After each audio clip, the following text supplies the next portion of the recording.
Hi friends, welcome to Sleepy Classes. मैं हूं सुकमन और आज हम डिस्कस करने वाले हैं अंटार्कटिका के बारे में, जहां रिकॉर्ड हुआ है 40 degree above the average temperature. तो क्या रीजंस है इस हाई टेम्परेचर के पीछे, क्या कॉन्सिक्वेंसेस रहने वाले हैं, चलिए आइए हम डिस्कस करते हैं। अंटार्कटिका के स्टेशन से रिकॉर्ड हुआ है बहुत ही high temperature 40 degree then it's average temperature. जैसे कि अगर वॉस्टॉक की बात की जाए या फिर और स्टेशंस की बात की जाए तो वहाँ पे इतनी गर्मी पड़ी कि स्टेशन से वहाँ पे रहने वाले लोगों ने कहा कि we can even go out for jogging. तो क्या है इसके पीछे पूरे रीजंस? देखिए, इसके पीछे अगर हम रीजंस की बात करें तो सैटेलाइट पिक्चर से देखा जा रहा है कि आइसबर्ग्स जो हैं वो मेल्ट कर रहे हैं। A very high in very large in size iceberg as large as the capital of India, Delhi, has been seen melting. तो अगर नासा की बात की जाए तो इन मेल्टिंग और इन इवेंट्स के पीछे नासा ने दो रीजंस बताए हैं। नासा के एक्सपर्ट का कहना है कि the number one reason is the emission of greenhouse gases which is being emitted throughout the world. And अगर सेकेंड रीजन की बात की जाए तो वो है स्ट्रॉन्ग विंड्स जो आ रही हैं ऑस्ट्रेलिया से। तो ये दोनों ही मेन रीजन माने जा रहे हैं जिसकी वजह से यहाँ पे अनयूजुअल टेम्परेचर जो कि अभी भी हम महसूस कर रहे हैं। नॉर्थ इंडिया की अगर बात की जाए तो टेम्परेचर इज अराउंड 40 डिग्री। अगर हम एवरेज टेम्परेचर की बात करें तो मार्च में जैसे कि 33 डिग्रीज तक का टेम्परेचर रहना चाहिए था, लेकिन 5 to 7 degrees it is above the average temperature. तो ये दोनों ही मेन रीजंस माने जा रहे हैं, एक तो ऑस्ट्रेलिया से आई हुई स्ट्रॉन्ग विंड्स और दूसरा ग्रीन हाउस गैसेस की लगातार जो एमिशंस हो रही हैं। ये दोनों ही इसके पीछे बड़े कारण माने जा रहे हैं। राजस्थान में, नॉर्दर्न इंडिया में, इंडिया की कैपिटल पंजाब, हरियाणा में ऑलरेडी हीट वेव्स जो हैं वो शुरू हो गई हैं।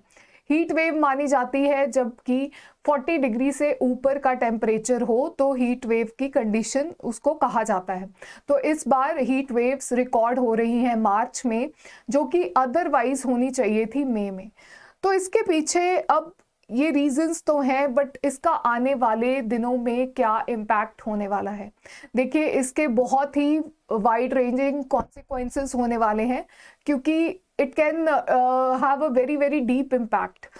सबसे पहले there is rise in sea level. Experts have seen a 9-inch rise in sea level than the average in the last few years।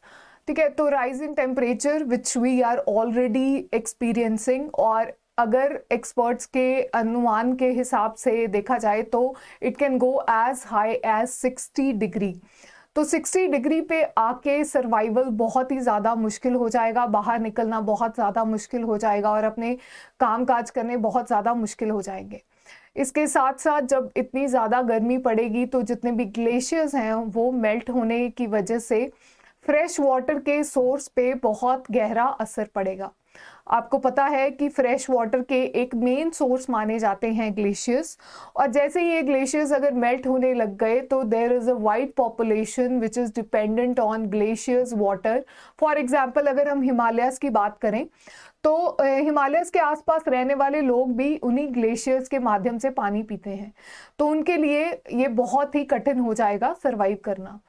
तो अगर ऐसा ही चलता रहा तो आने वाले दिनों में सर्वाइवल, लॉस ऑफ वाटर और पानी के लिए ही मतलब दिक्कतें जो हैं वो शुरू हो जाएंगी। हमने बहुत बार ऐसी वायरल न्यूज़ेस देखी हैं कि दुनिया ख़त्म होने वाली है, या फिर हम कुछ ना कुछ ऐसे सुनते हैं कि इतने सालों में ऐसा हो जाएगा। तो ये भी एक बहुत बड़ा रीज़न माना जाता है।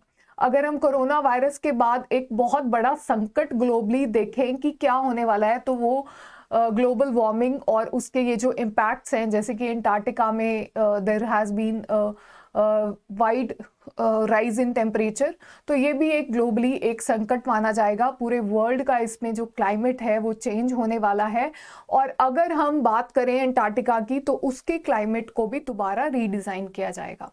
तो इसमें हम कैसे रोक सकते हैं? यूएन के अकॉर्डिंग अगर हम जीरो कार्बन एमिशंस की तरफ जाएं, there are net zero emissions और स्ट्रिक्ट लॉज लेके आएँ, तो हो सकता है कि हम इस 2 to 3 डिग्री एवरेज जो सालाना टेम्परेचर इंक्रीज हो रहा है उसको रोक करके 1 डिग्री राइज इन टेम्परेचर कर सकते हैं। तो बहुत ही ज़्यादा ज़रूरत है कि जितने भी सिर्फ एनवायरनमेंट की बात कॉन्फ्रेंसेस पे ना होके उसको प्रैक्टिकली इम्प्लीमेंट किया जाए और उसके ऊपर स्ट्रिक्ट लॉज हों जो कि रेगुलेट हों और इसके ऊपर खास ध्यान दिया जाए इस टाइम पे। Thank you for watching sleepy classes.